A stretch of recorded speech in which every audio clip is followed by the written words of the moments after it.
জনাব শামসুল মুবিন চৌধুরী, আপনাকে স্বাগত জানাচ্ছি সংবাদ যোগে।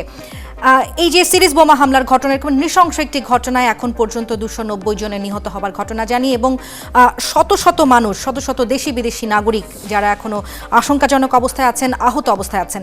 আপনি দীর্ঘ 4 বছর আপনি রাষ্ট্রদূত হিসেবে শ্রীলঙ্কায় কাজ করেছেন। আপনার কাছ থেকে আসলে এই ঘটনাটির, পুরো ঘটনাটির বিশ্লেষণ শুনতে চাই।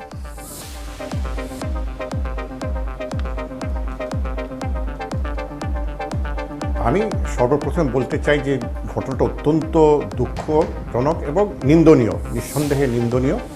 সন্ত্রাসী হামলা, জঙ্গিবাদী তৎপরতা, এ ধরনের নিরীহ মানুষ হত্যা হয়, সেটাই কালকে শ্রীলঙ্কায় ঘটেছে।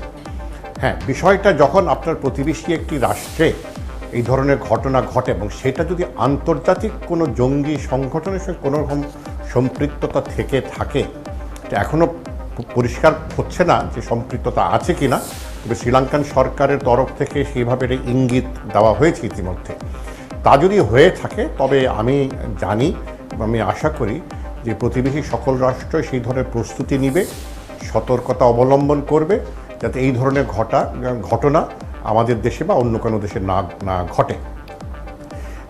এখন বিষয়টা হচ্ছে যে এত সুসংগঠিত এবং সুপরিকল্পিত এবং যেভাবে সমন্বয় করে এই ঘটনাটা ঘটানো হয়েছে, এটা কোনো দুর্বল বা কোনো বিচ্ছিন্ন একটা গ্রুপের দ্বারা এতটুক করা সম্ভব কিনা আমার সন্দেহ রয়েছে। এরা বাহিরের কোনো গোষ্ঠীর সাথে তাদের হয়তো সম্পর্ক ছিল বা তাদের কোনো সমন্বয় ছিল, সেটার কারণেই তারা এখানে একটি প্রশ্ন আপনাকে করতে চাই। আপনি যে যোগসূত্রিতার কথা বলছিলেন, এখানে একটি প্রশ্ন করতে চাই যে শ্রীলঙ্কার এই যে বোমা হামলার দায়, সেটা স্বীকার করেছে জামাত আল তাওহিদ আল ওয়াতানিয়া নামের একটি গ্রুপ, এবং এই দলটির বিষয়ে আসলে আমরা তেমন কোনো তথ্য পাচ্ছি না, কেউ এই দলটির বিষয়ে কোনো তথ্য দিতে পারছে না। আপনি কি মনে করেন এই যে এরকম একটি অপরিচিত একটি দলের পক্ষে, একার পক্ষে এত বড় একটি ঘটনা সংঘটিত করা সম্ভব কিনা? সেটা আমি বলছিলাম যে এই দলটার, এই গোষ্ঠীটার নাম আগে তেমন জানা যায়নি, যদিও শ্রীলঙ্কার ভেতরে এদের নিয়ে কিছু তথ্য ছিল তাদের আইন শৃঙ্খলা নিরাপত্তা বাহিনীর কাছে, এবং আগাম একটা বার্তাও তাদেরকে দেওয়া হয়েছিল শ্রীলঙ্কান পুলিশের কাছে যে একটা ঘটনা ঘটতে পারে যেখানে বিদেশিরা এবং বিদেশি গির্জা এবং ভারতীয় হাইকমিশনের কথা ওখানে বলা হয়েছে যে তারা আক্রমণের শিকার হতে পারে।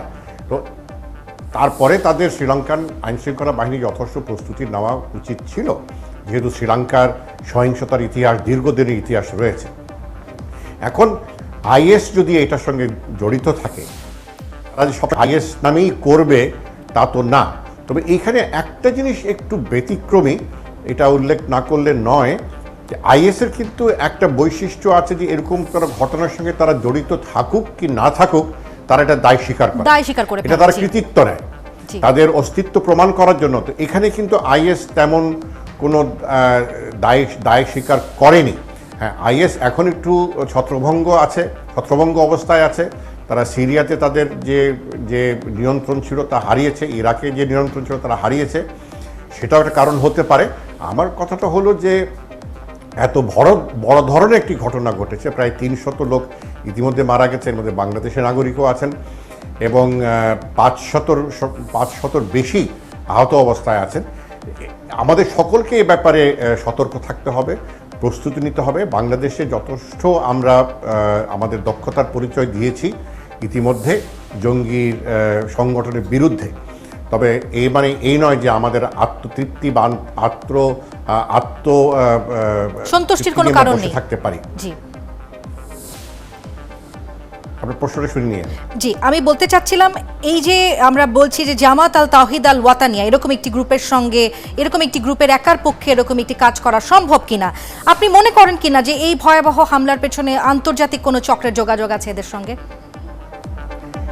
এটা ধারণা করাটাই স্বাভাবিক, কারণ নতুন একটি গোষ্ঠী, নতুন একটি সংগঠন, তারা এত বড় ঘটনা ঘটাতে পারবে এবং সমন্বয় করে এইভাবে পরিকল্পনা, এটা তো রাতারাতি এই পরিকল্পনা হয়নি, দীর্ঘদিন ধরে নিশ্চয়ই পরিকল্পনা করা হয়েছে।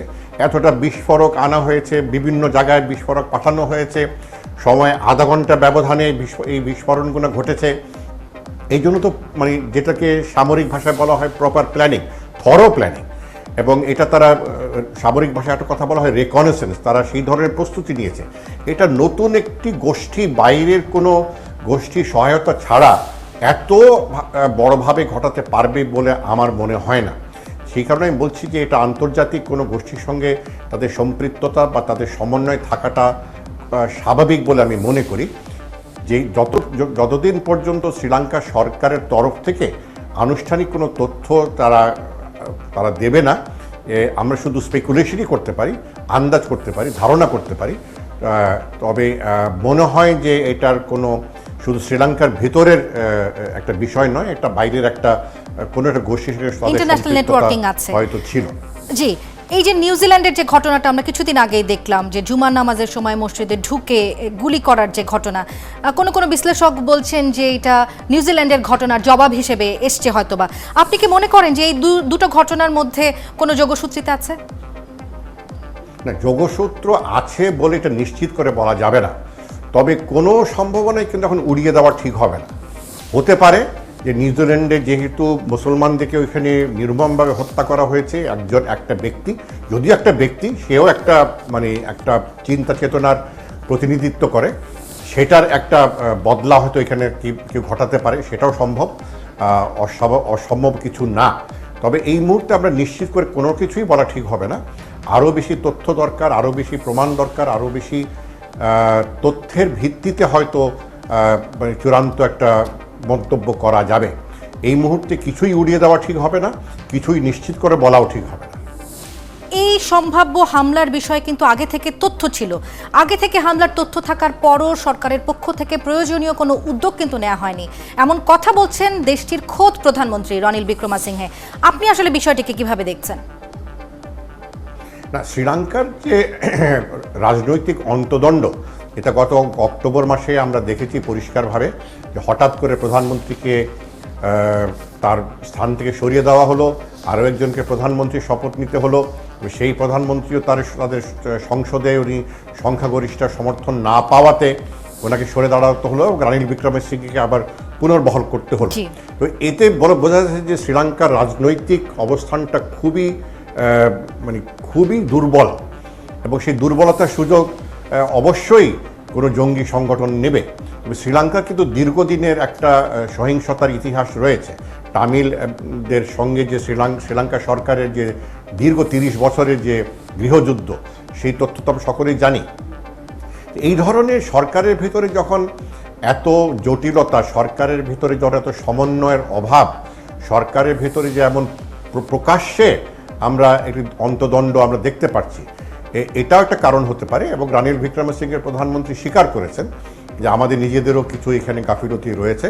সবচেয়ে বড় কথা যে আইন শৃঙ্খলা বাহিনীর প্রধান যদি তাকে এই ব্যাপারে সতর্ক করা হয়, তিনি সরকারকে কেন জানালেন না এবং কেন যথার্থ এবং যথেষ্ট প্রস্তুতি নিলেন না? এখানে কিন্তু একটা প্রশ্ন এসে যায়, আমি আরেকটি প্রশ্ন করতে চাই যে হামলাকারী যারা ছিলেন তারা সকলেই কিন্তু শ্রীলঙ্কার নাগরিক, এবং বিশ্লেষকরা বলছেন যে শ্রীলঙ্কার অভ্যন্তরীণ রাজনীতিতে যে সংকট চলছে, সেই সংকটের সুযোগ নিয়েছে আসলে পরিকল্পনাকারীরা।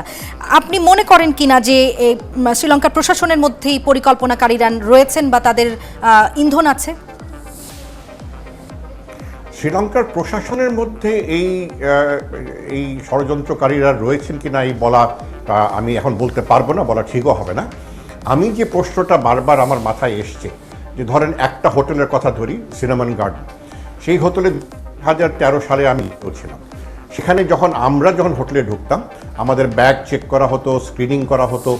একজন এত পরিমাণ বিস্ফোরক নিয়ে হোটেলে প্রবেশ করলেন যেখানে বিদেশি পর্যটকরা রয়েছেন, কি করে ঢুকলো? হোটেলের তরফ থেকে কোনো ধরনের সহযোগিতা ছাড়া কি ঢুকতে পারবে? তিনি সকালে একটা প্রতিবেদনে পড়লাম যে রাতে উনি হোটেলে রাত যাপন করেছেন, সকালে নাস্তার ঘরে গিয়ে উনি এই বিস্ফোরকটা ঘটিয়েছেন।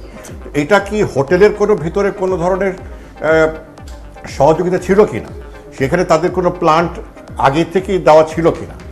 এই ধরনের প্রস্তুতি নিতে হলে তো একটি শক্তিশালী সংগঠনের প্রয়োজন। এই জন্য বলছি যে আন্তর্জাতিক সংগঠনের সঙ্গে এদের যে কোনো সম্পৃক্ততা নেই, এই কথাটা এখন বলা যাবে একদমই না। উড়িয়ে দেওয়া যাবে না।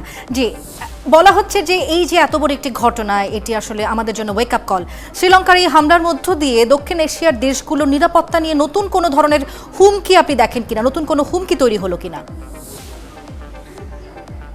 জঙ্গি তৎপরতার হুমকি তো সবসময়ই রয়েছে, এরা তো ঘরে বসে নেই এবং এই প্রযুক্তির যুগে তারা তো বিভিন্ন পন্থা অবলম্বন করে বিভিন্নভাবে বিভিন্ন ধরনের ঘটনা ঘটাতে পারে। হ্যাঁ, আমি আগেই যে কথাটা বললাম যে আমাদের সেক্ষেত্রে বাংলাদেশ আসলে এই ঝুঁকিতে পড়ে কিনা, বাংলাদেশের বিষয়টা যদি একটু ইলাবোরেট করে বলতেন। বাংলাদেশের বিষয়টা, বাংলাদেশও তো তাহলে সেই ঝুঁকির মধ্যে থাকে না? বাংলাদেশ, শুধু বাংলাদেশ কেন, আমি বলছি অঞ্চলে সকলেরই ব্যাপারে একটু সতর্কতা এখন আরো অতিরিক্ত সতর্কতা অবলম্বন করাটা প্রয়োজন। এই ব্যাপারে কোনো ধরনের মানে আমাদের পক্ষ থেকে যে শ্রীলঙ্কায় ঘটেছে এখানে ঘটবে না, বা ভারতে ঘটবে না, বা ওখানে ঘটবে না, নেপালে ঘটবে না, এই বিষয়ে আমাদের কোনো আত্মতৃপ্তি করা ঠিক হবে না। আপনি কি এই ঘটনার সঙ্গে আমাদের আশেপাশের প্রতিবেশী কোনো দেশের ইন্টারেস্ট দেখেন কিনা? সরি, বাংলাদেশে এই যে এত বড় ঘটনা ঘটলো, এই ঘটনার সঙ্গে আন্তর্জাতিক অর্থাৎ আমাদের প্রতিবেশী কোনো দেশের ইন্টারেস্ট দেখেন কিনা? আমি সেই ব্যাপারে কোনো স্পেকুলেশন করতে চাই না। আরও তথ্য প্রমাণ পাওয়ার পরে হয়তো এই ধরনের মন্তব্য করা যেতে পারে। এই মুহূর্তে এটা শ্রীলঙ্কার একটি ঘটনা, কারা ঘটিয়েছে সেটা যখন আরো পরিষ্কার হবে তখন হয়তো এই ব্যাপারে মন্তব্য করা। জনাব শামসুর মুবিন চৌধুরী, আপনাকে অসংখ্য ধন্যবাদ আমাদের সঙ্গে যুক্ত হবার জন্য।